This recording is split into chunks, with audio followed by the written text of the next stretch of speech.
Ready? You know, Colorado, in my opinion, everybody knows by their records that it's the hottest team in the conference because that 5-0 in this conference, 5 in a row. That's hard to do. That's why you got a team like UW that has accomplished that and much more.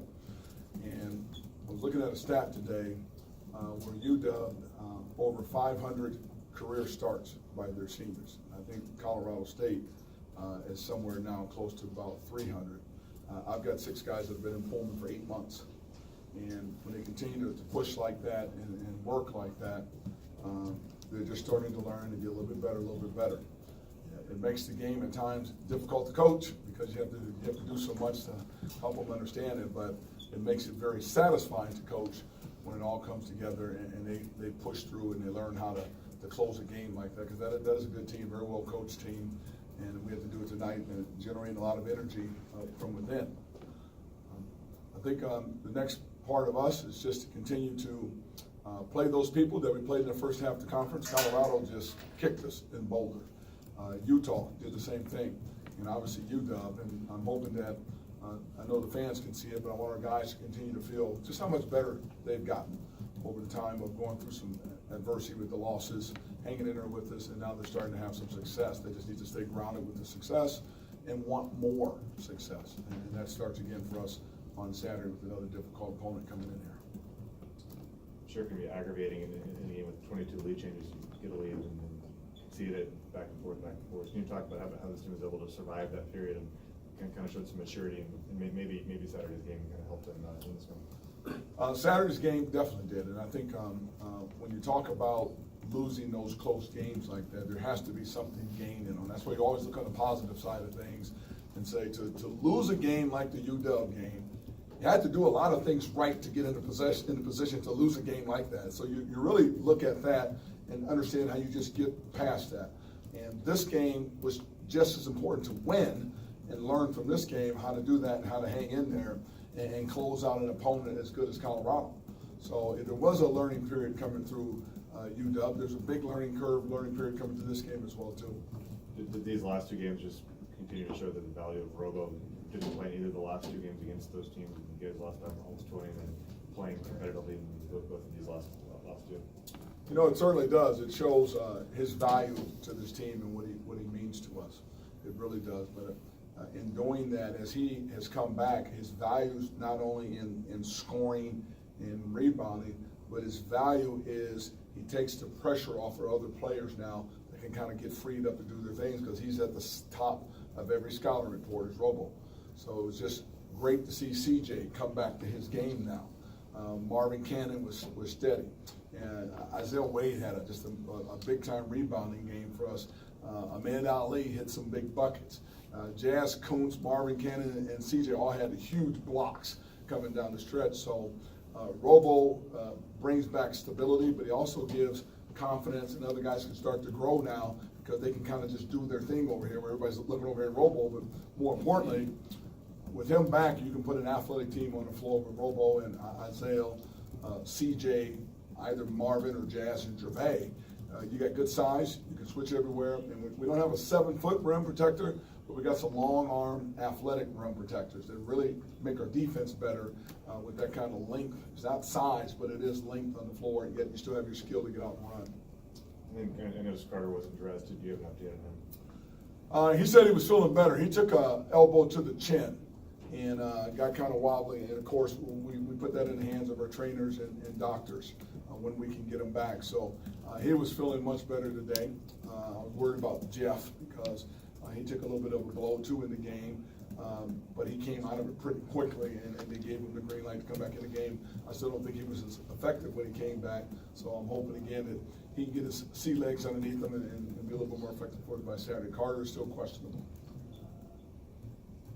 So in these last 4 games where your team has shown marked improvement, I mean, collectively overall, if there were one facet of the game that you could say they've raised the bar on, might there be one you've named?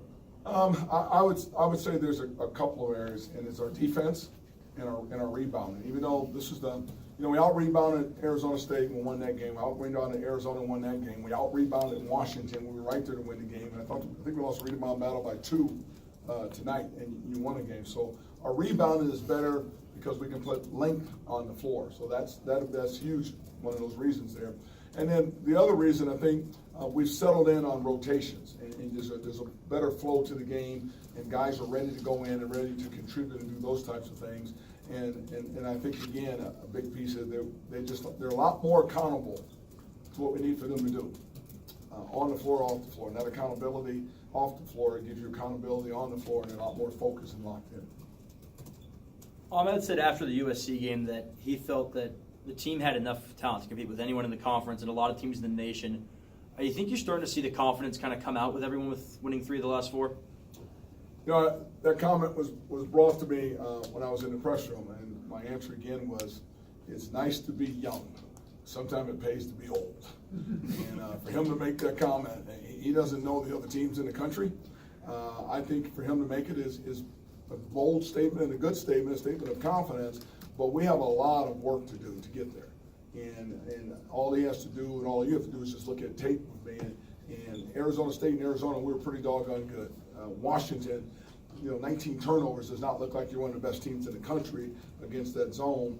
And even tonight, there were some slippages at time too. So the difference between us, I think they're bigger, more bulkier teams, and I certainly think they're more experienced teams that do not break down over the course of a game, a 2-week, a 3-week, a season, where we had to go through some rocky times up and down to get to where we are today.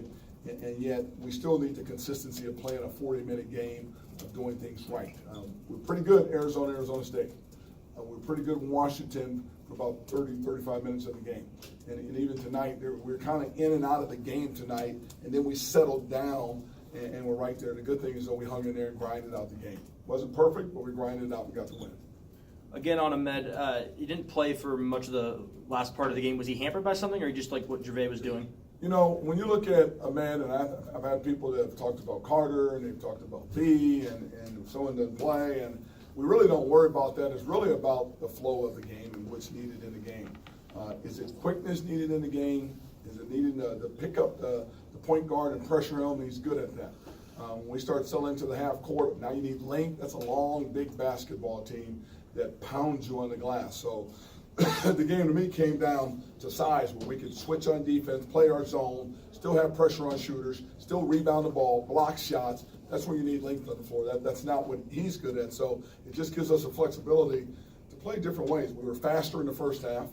We were slower in the second half. We were more defensive oriented in the second half with the zone. We were more man-to-man in the first half. So we're able to do a lot of different things. We went from a man-to-man switching defense to a 2-3 zone, then we went to a 1-3-1 zone, then we went to a 1-3-1 half-court zone. That's a lot of flexibility, and you got bodies that can give teams different look. They see a small guy out front, and all of a sudden when timeout come back out, they got 6-7 guy out front. So it just keeps people off balance. So he did a good job in the game. And there's going to be nights just like at USC where he really has stretches of the game where he's going to be able to take over the game. Even though he might be the smallest guy on the floor, he has the ability to do that. We have time for just a couple more questions. In a game like that where the margin's razor thin and Jeff Pollard goes down with injury, where would this team have been without the play of Isaiah Wade tonight, just being aggressive on the glass and really giving you a good lift in limited spurts there? You know, early on in the year, we talked about the depth.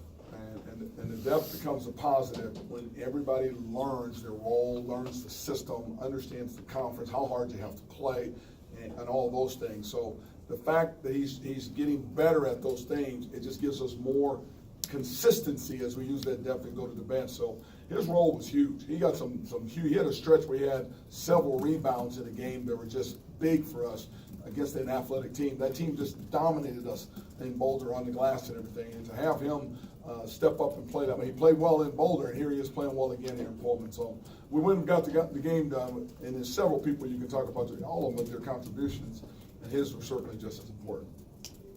Coach, your past few performances have been really impressive. What do you think the last few games have done to the outlooks on your opponents and how they think about the Washington State basketball program?